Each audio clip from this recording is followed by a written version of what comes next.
Good afternoon and happy Saturday, Pryority Male family. This is your boy Eric. Today, I'm going to be honoring a request of one of my followers. He wanted me to talk about lipomas. So I'm going to be sharing some quick stats and facts on lipomas. I also have some pictures I'm going to post. And I'm going to try to give you a quick synopsis here of what lipoma is and kind of what to be expected from it and if it's something you need to be concerned about. So big shout out to my man. You know who you are. Appreciate you, Rodney, for chiming in and asking about this. So I'm sending this your way. And if y'all have any questions about lipomas, feel free to DM me, and I'll be happy to answer that question for you. So lipomas, you've probably seen them. Didn't know what they were. If you're not medically inclined, yeah, you'd be like, I wonder if that's cancer. Most of the times it's not. And a lot of us are gonna, if we've seen them, they've been in areas where they're exposed parts of the body. Typically, lipoma is a small collection of fat that's very soft, very spongy, easy to move, and it can be anywhere from the head, the scalp, to just below the knees on the body. And most of you, if you've seen them somewhere on the side of the head, back of the head, somewhere in the face, maybe on the arms, the wrist, and maybe somewhere on the lower thigh, or the shin and calf area, if you've seen them, because most of them do typically occur somewhere around the neckline to just below the waist. And most of the time, unless you're out there walking around naked, you ain't gonna see it because it's covered by clothing. And a lot of times the only person would see that might be a significant other, whether it be your girlfriend, wife, boyfriend, husband, whomever. So typically you notice them. Again, the key is they're very soft, very spongy, easy to move, no pain. That is all the signs you want to see when something is benign, meaning that it's not cancerous, okay? Again, lipomas typically happening from the 40th to about the 60th decade of life. So when you enter Club 40 all the way to Club 60, you have the potential to get them. There is a genetic predisposition to them, meaning that typically you see them in your family.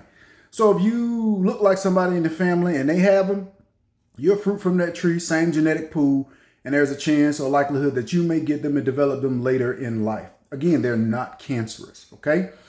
We typically don't do anything for them unless they are causing some pain or that you're symptomatic from them.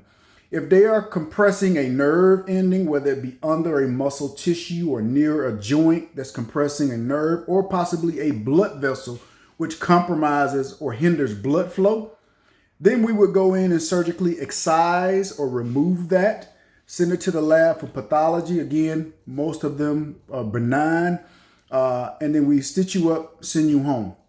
If it's in the face, and depending on where it is in the head, that is more of a cosmetic issue, and because of the potential of really damaging and scarring the skin there because of how it may heal back, we typically consult our plastic surgeon colleagues to take care of that. So think about, you have a prominent social figure or public figure or some model that makes money with their face. You don't want to mess that up. So if they come in with that kind of lipoma, chances are we're going to consult the best plastic surgeon in town, get them taken care of, and you'll barely even know they've had surgery. But there is one rare case of lipomas to be concerned about, and it's called a liposarcoma. Again, I'm going to share some pictures, some stats and facts that you can read, and if you have questions, feel free to ask me. But liposarcomas are rare. They don't occur regularly, and if you see them, you're going to know it because it grows pretty rapidly and it's very symptomatic, meaning that there's going to be pain, tenderness. Is going to affect whatever area that it is growing in. It is going to have a significant impact on your quality of life and your ability to do your normal daily routine.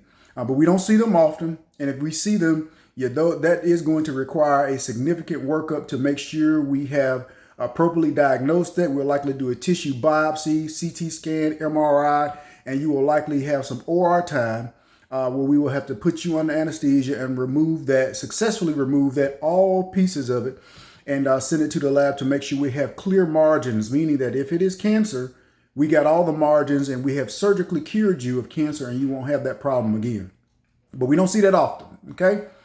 So again, Pryority Male is here to motivate, educate, and help you navigate this wellness journey. If you have questions or concerns about something that you would like to hear me speak on and share information on, please feel free to DM me, send me a message, and I'll happily get that out to you and to the world, because I guarantee if you're thinking about it, somebody else is thinking about it, but they ain't got the balls to ask the question. Again, I will tell it to you straight.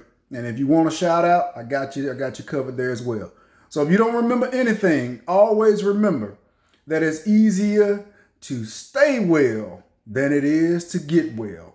Hashtag Pryority Male. Peace. Y'all have a wonderful evening.